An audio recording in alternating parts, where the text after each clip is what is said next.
Assalamualaikum warahmatullahi wabarakatuh.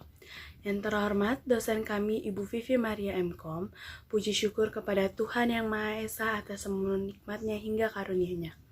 Baik, video presentasi ini dibuat untuk memenuhi tugas akhir semester pada mata kuliah Sistem Informasi Akuntansi. Mari kita mulai pada presentasi. Dan judulnya Perancangan Sistem Pembelian Barang Dagang pada Toko SL. Sebelum kami melanjutkan presentasi kami, izinkan saya untuk memperkenalkan anggota dari kelompok 8. Yang pertama ada Muhammad Fikri Aditya dengan NIM 632000336. Yang kedua ada Wulansari dengan NIM 632000571. Dan yang terakhir dengan saya sendiri Jian Reviandra dengan NIM 632000548. Sejarah perusahaan. Toko SL adalah toko yang menjual kebutuhan bahan pokok. Toko ini sudah berdiri selama 5 tahun dan berlokasi di Cinere, Depok. Toko SL didirikan oleh Bapak Sawaludin. Pertama kali toko ini berdiri dikelola hanya dengan Bapak Sawaludin. Tetapi dengan seiring berjalannya waktu, Bapak Sawaludin memiliki 3 orang pegawai. Ya, berikutnya adalah bentuk struktur organisasi pada toko SL adalah sebagai berikut. Yang pertama, pemilik. Pemilik mempunyai tugas yaitu mengawasi kinerja karyawan serta mengurus pembayaran gaji karyawan. Yang kedua adalah bagian pembelian. Bagian pembelian adalah mengelola kegiatan pembelian barang dagang dan serta mempunyai tugas untuk melakukan pembelian barang dagang secara langsung, nota faktur, dan membuat laporan pembelian barang dagang. Yang ketiga adalah bagian penjualan.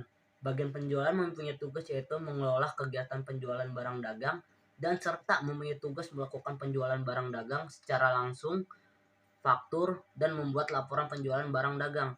Yang keempat adalah gudang.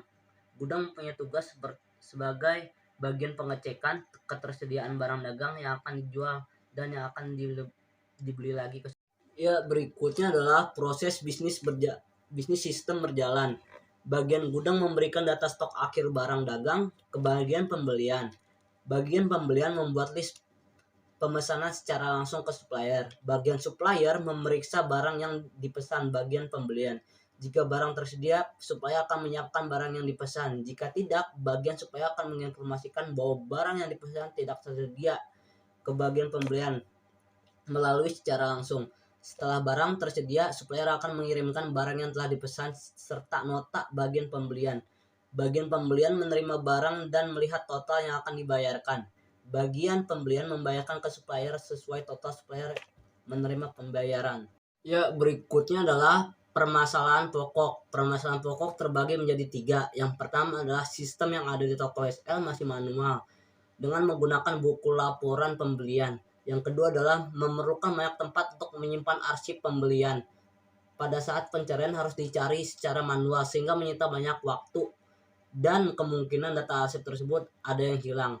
Yang ketiga adalah dalam pembuatan nota, bagian pembelian masih menggunakan sistem manual dalam pembuatan nota sehingga membutuhkan waktu yang lama.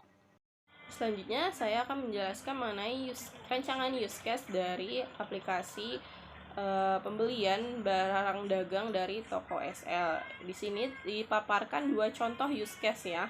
Yang pertama itu adalah login, yang kedua itu adalah use case diagram dari bagian menu order barang. Nah, di bagian login ini terlihat bahwa aktor akan diarahkan melalui 2 pilihan, yaitu login dan exit.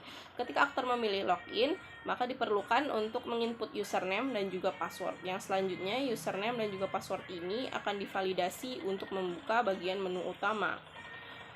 Nah, yang selanjutnya itu adalah use case diagram bagian menu order barang. Di bagian menu order barang, bagian pembelian atau aktornya dapat disajikan 2 pilihan, yaitu order barang ataupun mau mencari barang yang ingin diorder. Ketika aktor memencet bagian order barang, maka akan diarahkan untuk mengisi menambah data barang yang ingin diorder atau menyimpannya, bisa juga mengubahnya serta menghapus data order barang yang dibuat. Ketika bagian pembelian atau aktor memilih tombol cari, maka akan diarahkan menuju mengubah orderan barang yang telah diisi atau bisa juga menghapus serta keluar dari bagian menu order barang. Selanjutnya yaitu activity diagram dari sistem pembelian barang dagang toko SL. Di sini dipaparkan dua contoh, yaitu bagian menu login dan juga bagian menu order barang. Di bagian login di sini terdapat dua bagian yang bertanggung jawab atas activity diagram menu login tersebut, yaitu bagian pembelian dan juga si sistem pembelian itu sendiri. Dimana startnya karyawan dapat melakukan login, lalu diikuti untuk menginput username dan input passwordnya. Setelah menginput password dan username, maka terdapat dua pilihan atau dua cabang, di mana jika input username dan passwordnya itu salah, maka akan ditampilkan pesan bahwa username atau password itu salah. Namun jika input username dan passwordnya benar, maka karyawan dapat langsung masuk ke dalam menu utama dan mengakses menu utama. Kedua itu adalah bagian menu order barang. Di menu order barang di sini terdapat dua bagian juga yang bertanggung jawab sama seperti bagian login tadi, yaitu bagian pembelian dan si sistem pembelian itu sendiri.